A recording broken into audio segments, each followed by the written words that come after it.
Howdy, friends.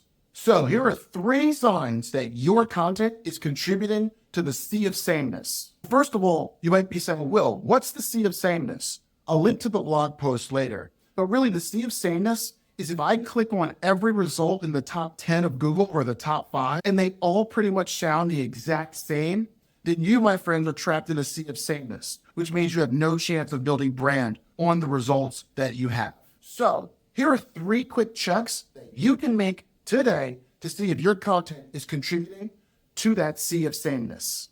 First quick check, go to ChatGPT and ask it to write you a blog post about this topic. And you're going to have to be real honest with yourself here. If the content that ChatGPT writes is highly similar to the content that's ranking in the first few positions, and remember, you got to have web browsing turned off, you adding another piece of content is just contributing to the sea of sameness. If that's a little confusing, let me add a little pro tip in here for you. I'm going to link to a video that I did that literally shows you how to look at all your content and see where might ChatGPT be saying, yes, you can get search traffic today, but ultimately, we think that our training data is a fine way to answer this question because you can do the analysis to see which of your posts are highly disruptible by ChatGPT.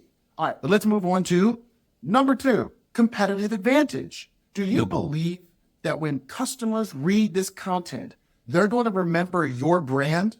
Here's one of the things to think of.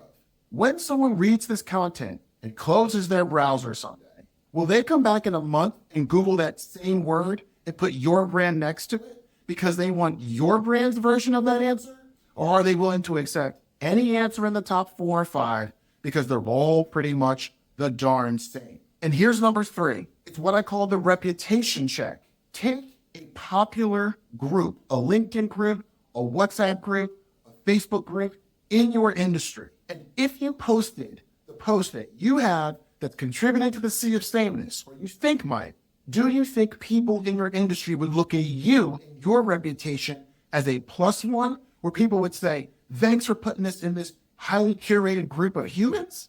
Or when it -1 your reputation in that group, where they went, who's this person trying to spam and put their own stuff in our group? And here's another little bonus with number 3. Do you think you could go and get budget to pay to get that content in front of people? If those answers are all no, no, no, and no, you just might have your hands on a piece of content that is contributing to the sea of sameness and isn't going to contribute to your brand, which means it's highly likely to be disrupted by ChatGPT. And 2, it's not helping you to grow your brand, which brings us full circle back.